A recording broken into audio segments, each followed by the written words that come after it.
Ang igsoon ko di kang Kristo nga adlaw ka na tanan ang nakakita sa akong channel Kristohanan ko dili. Ang santos nga ebanghelyo sumala ni San Juan. Himaya ang Ginoo. Ang mga tao nagbugulbol batok kaniya kay miingon man siya, ako ang paan nga gikan sa langit. Miingon sila, dili ba siya si Jesus ang anak ni Jose? Nakaila kita sa iyang amahan ug inahan. Busa nganong miingon man siya nga gikan siya sa langit. Si Jesus mitubag, ayaw ka mo pagbagulbol. Walay ari ka nako, gawas ko na ang akong amahan nga nagpadala ka nako, maoy mopaduol kaniya ngari ka nako. Og banhawon ko siya sa katapusang adlaw. Ang mga propeta nagsulat nga ang tanang tawo tuduan ni sa Dios. Ang mamati sa amahan og makakat-on gikan kaniya moari kanako. Apan wala kini magpasabot nga may nakakita sa amahan. Siya nga gikan sa Dios mao ang nakakita sa amahan. Sultihan ko kamo ang mutuo may kinabing walay katapusan. Ako ang pan nga naghatag sa kinabuhi. Ang inyong mga katigulangan mikaon sa mana didto sa kamingawan. Bisan pa nini mga matay gihapon sila. Apan aniya ang pan nga mianhi gikan sa langit. Aron bisan kinsa mahimong mukaon niini ug dili mamatay. Ako mao ang pan nga gikan sa langit nga maghatag sa kinabuhi.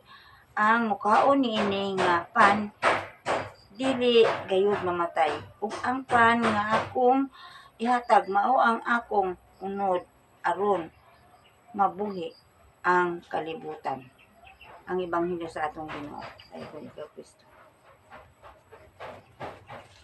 Magisuon maayong adlaw nga Domingo kanatong tanan ang ebanghelyo karon Juan 6:41 ngadto sa 51. Daghan kaayo ang nagbagulbol ngano nga miingon nga si Jesus mao ang panagikan sa langit nga nakailaman kita sa iyang amahan nga nagduha-duha ang mga tinun-an kay lagi si Jesus ug Maria yano ra kaayo nga pagkatawo nga ang ilang panginabuhi panday lang pero mga ison ang pagkatawo nila kanunay nagtuman sa sugo sa atong Ginoo. Mga pinili sila nga mga tawo nalimbagol-an ng magmabdos si Maria sa dalang sa Espiritu Santo. Kini unta modelo ang angay nga atong sundon apan naglabaw ang atong kabalaka sa kalibutan nga mga pangandoy. Pero baya kung atong naon-naon mga Katoliko, duha ka oras ug tunga o duha ka oras lang ang pangayoon sa atong Ginoo kanato. Magsimba pero ang ako lang ihangyo kamo mga binunyagan sa Katoliko ayaw intawon magbalhin sa lain sikta. Kung la mo makasabot basa kamo og Biblia kay mooy mutudlo kaninyo sa kamatuoran. Umo seminar mo kay mobalhin ta og laing sikta makapanapaw kita sama sa magtiayon nga kung magduib ang usa makasala og mortal. Ingon naa ang atong pagka binyunyagan. Busa mga igsuon balik kamo sa Katoliko. Mabasa kini sa Juan 3:22-30. Mga kapatid ko mga Katoliko, huwag na tayong maglipat sa ibang reliyon. Bumalik na kayo sa Katoliko. At huwag po ninyong akong kalimutan sa sunod nga linggo.